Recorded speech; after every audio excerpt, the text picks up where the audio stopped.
Thanks for the opportunity to present. I'm Peter Sullivan from Cox, and this is Victorian residential project Longwood.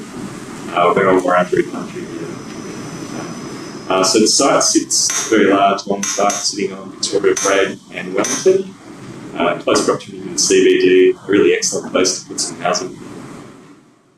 Now, before Meyer and David Jones, there was this great department store legacy that was Foy & Gibson.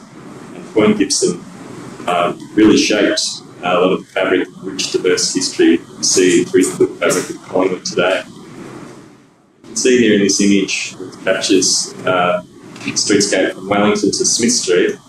Foy & Gibson was a great example of doing everything local, so they received the goods and the raw materials in the mills, they made the garments in the factories, and they sold them on Smith Street in the men's and ladies' department stores. And you can see here it's an organic sort of village growing with discrete buildings with fit for purpose, creating this great eclectic fabric that we have today.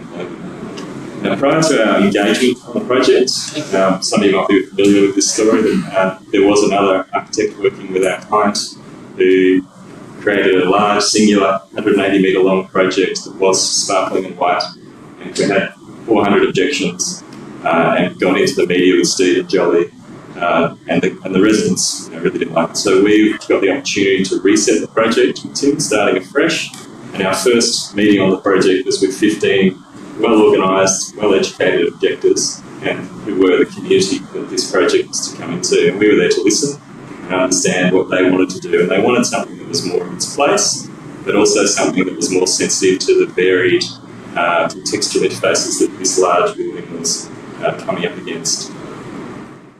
So we had about 3 months with working with these guys, and also Rob McGoran from the City of Yarra to shape this project. So north is to the left of the page on this axo. You can see the Vine Hotel there showing. That's not part of our site, but then 180 metres down all the way to Victoria's Parade, the site stretches. So our response was taking cues from this idea of the Collingwood grain and texture of the Foy & Gibson, this idea of a building of buildings. It gave us the opportunity to break down the scale, create a diversity of character in the streetscape, but also respond to different contextual challenges in different ways.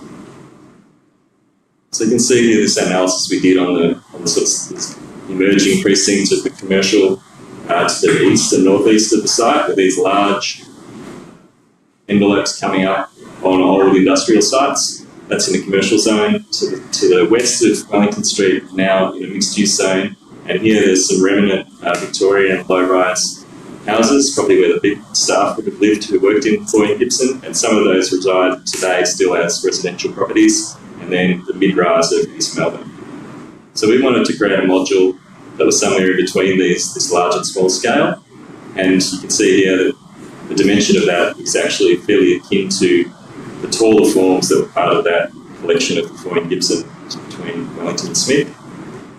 The height was actually a given derived to us by City of Yarra. They weren't going to come to the table if we went above 11 levels, but you can see how the 11 stories interfaces with some taller forms to the north, and also relates to the 10 to 12 stories of Tribeca to the south. And you can see the building now in its context with Victoria Parade on the left, Tribeca, we're 11 stories on the south end of our site, and to the right you can see we're up at 11 stories again, interfacing to the north. We come down much lower to 6 stories in the middle to deal with some sensitive interfaces that I should talk about in a second. So taking that module, we then arrayed that across the site and created a little bit more diversity to deal with some other contextual challenges, and also the functions of 3 lift cores that needed to be engaged with some larger forms to let that happen for us. This was the marketing image. You can see the buildings are grouped in 3 groups, Victoria, Franklin and Vine, which sit around 3 lift cores, and then further identified, and each building is named after significant heritage figures of the area. Looking at a level 6 plan here, you can see there's about 10 apartments sitting around the south core, and these drop off as you go up higher, and about 11 apartments trying to limit that around the north core as well, and in the middle this excellent and generous amenity terrace through there. This view looking from Wellington Street, on the Wellington Street elevation of the built products, coming down to 6 stories in the middle. And then the name of the project comes from these great heritage pubs that are being retained and restored at bookend the site.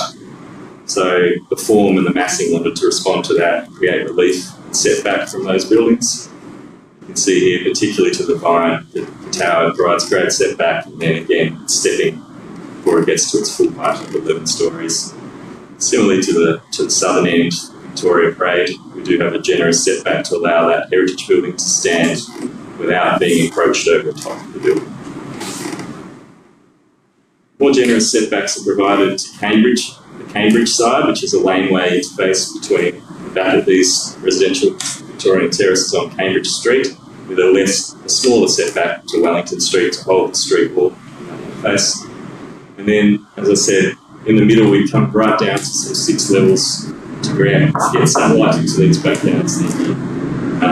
These Victorian terraces now, so the objective community was really happy with that outcome to service their backyards with natural sunlight.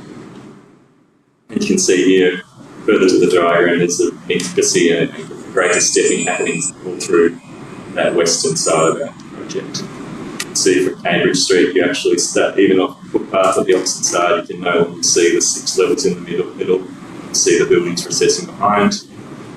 We're able to provide 241 dwellings here, a large project. Really the mix is split between some very small, compact 1 and 2 beds, and then some real family homes that are larger. The 3 beds are up around 160 to 200, and there's a couple of 400 plus penthouses as well. A lot of owner occupiers, up to about 50%, which is really high for a particular client, and really generous terraces, an average of 13 square metres per dwelling. Interiors were done by David Hicks, drawing on the local area. And as I said, this amenity, which spreads across levels 3 and 6 and connects into the internal amenity, providing very generous 5.5 square metres per apartment, which services particularly those smaller apartments. And this place is starting to really hum on a sunny afternoon, views back to the city. And this is an informal lounge as well that spreads out onto that.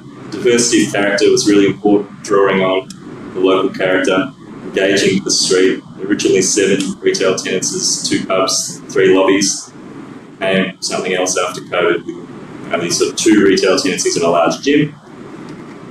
Because this image really resonates with me. For us, we wanted to create something of its place, and the fact you have to sort of look twice to see the project, I think is the great success of the project, to be stated and ingrained into common.